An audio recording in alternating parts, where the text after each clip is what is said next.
देश दुनिया की बड़ी खबरों में डी मीडिया टाइम्स में आपका स्वागत है। प्रधानमंत्री नरेंद्र मोदी ने सोमवार को विश्व पर्यावरण दिवस पर नई दिल्ली में एक कार्यक्रम में वीडियो संदेश में कहा कि भारत जलवायु परिवर्तन और पर्यावरण संरक्षण के क्षेत्र में एक स्पष्ट रोड मैप के साथ आगे बढ़ रहा है। उन्होंने आगे कहा कि गरीब और विकासशील देश कुछ विकसित देशों की गलत नीतियों की कीमत चुका रहे हैं और भारत ऐसे विकसित देशों के साथ जलवायु न्याय के विषय को मजबूती से उठाता रहा है। देश में मानसून की एंट्री इस बार देरी से होगी। मौसम विभाग की माने तो इस बार केरल में ही इसकी रफ्तार धीमी रहेगी। ताजा अपडेट के अनुसार अभी मानसून को लेकर स्थिति साफ नहीं हुई है और अगले 2-3 दिनों में ही सही रिपोर्ट मिलेगी। आईएमडी का कहना है कि दक्षिण पूर्व अरब सागर के ऊपर कम दबाव का क्षेत्र बना है और बादल छाए हुए हैं। जल्द ही तेज चक्रवाती हवाएं केरल तट की ओर मानसून को आगे बढ़ा सकती हैं। मौसम विभाग की माने तो केरल में 7 जून को मानसून दस्तक देगा। सूरीनाम दौरे पर राष्ट्रपति द्रौपदी मुर्मू को सूरीनाम गणराज्य के राष्ट्रपति चंद्रिका प्रसाद संतोखी ने सम्मानित किया। साउथ अमेरिका देश सूरीनाम का दौरा करने पहुंची राष्ट्रपति मुर्मू ने सम्मान हासिल करने के बाद कहा कि यह सम्मान न केवल उनके लिए बल्कि भारत के लोगों के लिए भी अत्यधिक महत्व रखता है।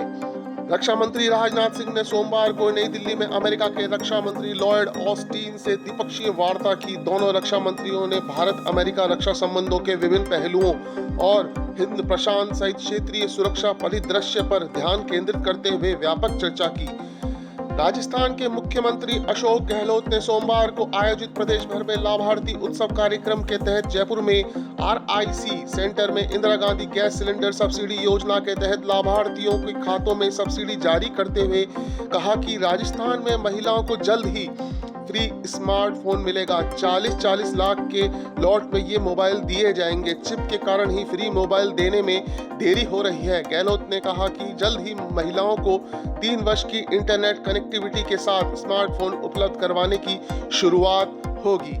कांग्रेस नेता राहुल गांधी ने अमेरिका से एक बार फिर बीजेपी, पीएम नरेंद्र मोदी और आरएसएस पर निशाना साधा है। न्यूयॉर्क में भारतीय समुदाय को संबोधित करते हुए उन्होंने कहा कि सत्ताधारी भारतीय जनता पार्टी और राष्ट्रीय स्वयंसेवक संघ भविष्य की तरफ देखने में अक्षम है और सिर्फ पीछे ही देखते हैं। वाराणसी के अवधेश राय हत्याकांड में सोमवार को मुख्तार अंसारी को एमएलए कोर्ट ने उम्र कैद की सजा सुनाई है। कोर्ट ने 1 लाख रुपए का जुर्माना भी लगाया है। हम आपको बता दें कि कोर्ट का यह फैसला करीब 32 साल बाद आया है। पश्चिम बंगाल की मुख्यमंत्री ममता बनर्जी ने सोमवार को हावड़ा में ओडिशा ट्रेन हादसे में जान गंवाने वाले लोगों को श्रद्धांजलि दी है। वहीं वे आज कटक और भुवनेश्वर जाएंगी। वहां वे हादसे में जान गंवाने वाले बंगाल के लोगों के परिजन और घायलों से मुलाकात करेंगी। भारतीय कुश्ती संघ के पूर्व अध्यक्ष और सांसद ब्रजभूषण शरण सिंह के खिलाफ प्रदर्शन में शामिल रेसलर साक्षी मलिक, बजरंग पूनिया और विनेश फोगाट अपनी नौकरी पर लौट गए हैं। तीनों रेलवे में नौकरी करते हैं। पहले खबर यह भी आई थी कि पहलवानों ने आंदोलन से भी नाम वापस लिया है, लेकिन साक्षी मलिक ने ट्वीट करके इस तरह की खबरों का खंडन किया है। उन्होंने कहा कि इंसाफ मिलने तक हमारी लड़ाई जारी रहेगी। दिल्ली हाई कोर्ट ने ईडी केस में मनीष सिसोदिया की जमानत याचिका खारिज कर दी है। जस्टिस दिनेश शर्मा ने कहा कि आरोप बेहद गंभीर प्रकृति के हैं, इसलिए उन्हें 6 हफ्ते के लिए रिहा करना मुश्किल है। सिसोदिया ने अपनी पत्नी सीमा की खराब सेहत का हवाला देते हुए मेडिकल कंडीशन के आधार पर जमानत याचिका दाखिल की थी। भारत पाकिस्तान सरहद पर एक बार फिर पाक तस्करों ने ड्रोन से घुसपैठ की है। बॉर्डर सिक्योरिटी फोर्स बीएसएफ के चौकस जवानों ने इस ड्रोन को गिराने में सफलता हासिल की है। जवानों ने सर्च के बाद ड्रोन को कब्जे में लिया है। इस ड्रोन के साथ हीरोइन की खेप भी बरामद हुई है, जिसकी इंटरनेशनल वैल्यू 1 करोड़ रुपए के करीब बताई जा रही है। महाराष्ट्र में राजस्व खुफिया निदेशालय ने 2 अलग-अलग मामलों में 6 करोड़ 2 लाख रुपए के 10 किलोग्राम से अधिक का सोना जब्त किया है। इस मामले में 4 आरोपियों को पुलिस ने गिरफ्तार किया है। दुनिया भर में मंदी की आशंका के बावजूद कीमतों को बढ़ाने के लिए सऊदी अरब तेल उत्पादन रोजाना 10 लाख बैरल की और कमी करेगा। सऊदी अरब का यह फैसला सबके लिए चौंकाने वाला है। वहीं एक और कटौती भारत जैसे आयातक देशों के लिए परेशानी बढ़ा सकती है।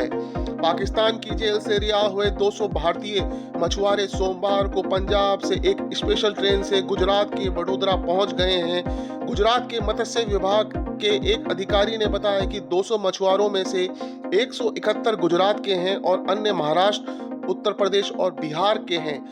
चूना पत्थर ले जा रही एक मालगाड़ी के कई डिब्बे उड़ीसा के बरगढ़ जिले के सांबरधारा के पास पटरी से उतर गए। ट्रेन डुगरी से बरगढ़ जा रही थी। किसी के हताहत होने की सूचना नहीं है। यह हादसा बालासोर के पास 3 दिन पहले हुए हादसे के बाद हुआ है। महाभारत के मामा शकुनी का किरदार निभाने वाले दिग्गज अभिनेता गुफी पेंटल ने दुनिया को अलविदा कह दिया है। दिल की बीमारी के कारण उन्हें हाल ही में अस्पताल में भर्ती कराया गया था, जहां उन्होंने 5 जून को 78 साल की उम्र में आखिरी सांस। टेस्ट चैंपियनशिप के फाइनल मुकाबले से पहले टीम इंडिया के लिए एक बुरी खबर सामने आई है। टीम का स्टार सलामी बल्लेबाज ईशान किशन प्रैक्टिस के दौरान चोटिल हो गए हैं। हम आपको बता दें कि भारत और ऑस्ट्रेलिया को 7 जून को वर्ल्ड टेस्ट चैंपियनशिप का फाइनल खेलना है।